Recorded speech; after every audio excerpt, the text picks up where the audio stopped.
Sujata ma'am, पहला सवाल कौन सा? अपोलो हॉस्पिटल्स, मैंने 2020 जनवरी फरवरी में I started a small case without any research on this, without any, मतलब कोई पर्सपेक्टिव नहीं था कि लॉन्ग टर्म रखना है, क्या करना है। लेकिन ये स्मॉल केस था, इसलिए 2-3 शेयर महीने भर में ऐड होते गए। I have about 50 shares of 2548 पर शेयर।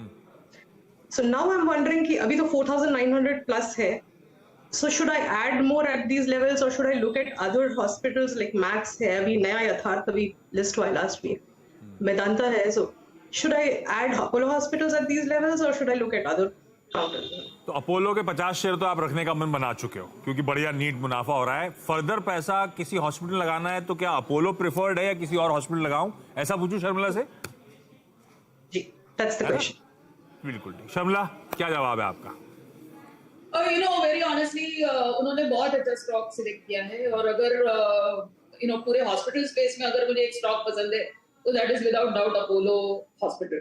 तो इसके साथ तो उनको बने रहना ही है। अभी अगला सवाल जो है उनका कि एडिशनल पैसा कहाँ पे लगा है, तो मेरे हिसाब से one strategy is always averaging up.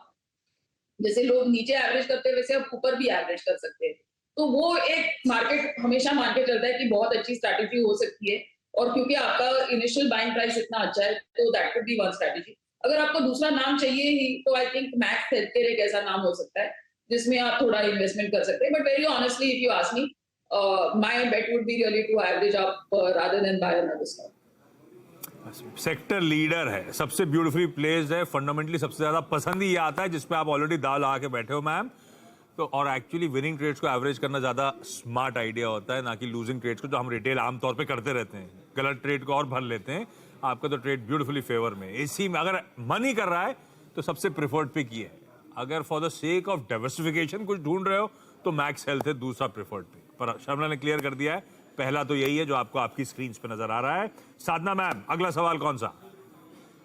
SBI card, वो भी IPO से लिए है हमने। 38 शेयर है हमारे पास और 755 का IPO प्राइस था। ऊपर नीचे ये होता रहता है, तो क्या निकल जाना चाहिए ना, रखो इसे, अभी तो प्रॉफिट में है। अभी तो प्रॉफिट में, इसने काफी लॉस भी दिखाया था और बीच में अच्छा नीट मुनाफा भी दिखाया था। ठीक है, अभी फिर भी मेरी खरीद से 100-125 रुपए ऊपर चल रहा है। शर्मिला, बहुत ज्यादा कन्विक्शन नहीं आ रहा है, सही है, बहुत झूल रहा है ये स्टॉक।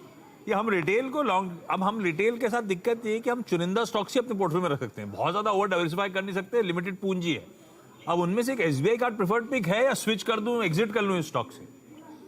मेरे हिसाब से एग्जिट करना चाहिए वेरी फ्रैंकली, क्योंकि मुझे लगता है कि क्रेडिट कार्ड जैसे बिजनेस ही अगर आप ग्लोबली देखें तो थोड़ा डेटेड है, क्योंकि बहुत सारा पेमेंट आजकल डिजिटल हो रहा है और लोग क्रेडिट कार्ड कम इस्तेमाल कर रहे हैं। Having said that, Indian context में ये एकमात्र लिस्टेड प्ले है, और जिस तरह के उनके नतीजे हैं और जिस तरह का पेनिट्रेशन है, दैट सीम्स टू सजेस्ट कि और लोग कार्ड दे सकते हैं। तो from that perspective I think 950-970 का प्राइस आ सकता है। तो वो अगर प्राइस आए तो मेरे हिसाब से उसका फायदा लेके आपको इसमें से निकल जाना चाहिए।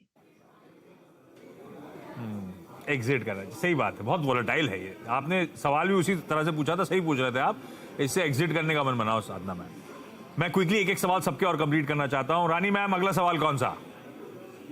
सर डीमार्ट है, इंडिया मार्ट लिया है सर मैंने।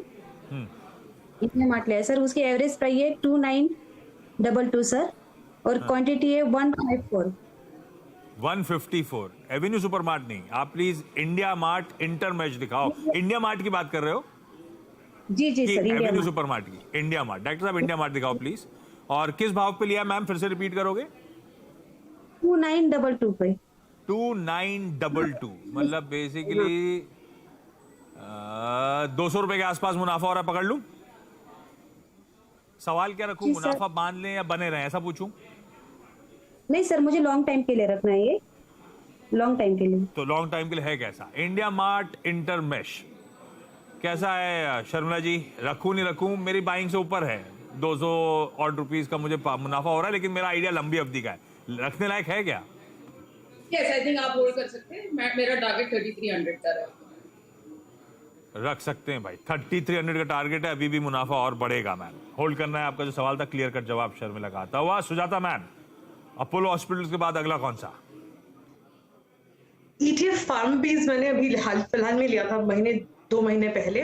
I have 3615 units at 1390। सो अब मैं सोच रही हूँ the sector is an all time high right now, so I am wondering if I should invest more और शुड आई एग्जिट।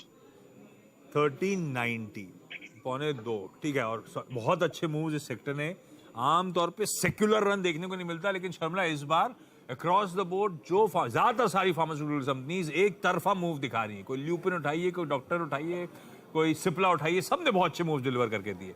ये मोमेंटम और आगे तूल पकड़ेगा नहीं पकड़ेगा? क्या करूं निफ्टी फार्मा बीज में मैं?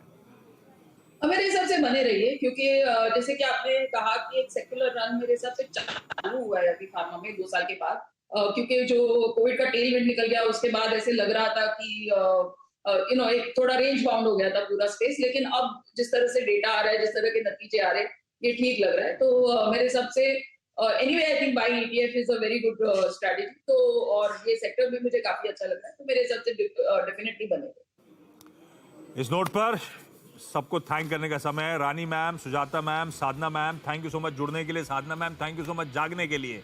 प्लीज ट्रम्प साहब को ले आना, हम सब के लिए टीवी बड़ा अच्छा हो जाता है जब ट्रम्प साहब होते हैं, रोज सुबह मजा आता है। Sharmila, thank you so much जुड़ने के लिए, ब्यूटीफुली सारी क्वेरीज सॉल्व करने के। बता दें कि मनी कंट्रोल पर दिए गए विचार एक्सपर्ट्स के अपने निजी विचार होते हैं। वेबसाइट या मैनेजमेंट इसके लिए उत्तरदायी नहीं है। यूजर्स को मनी कंट्रोल की सलाह है कि कोई भी निवेश निर्णय लेने से पहले सर्टिफाइड एक्सपर्ट की सलाह लें।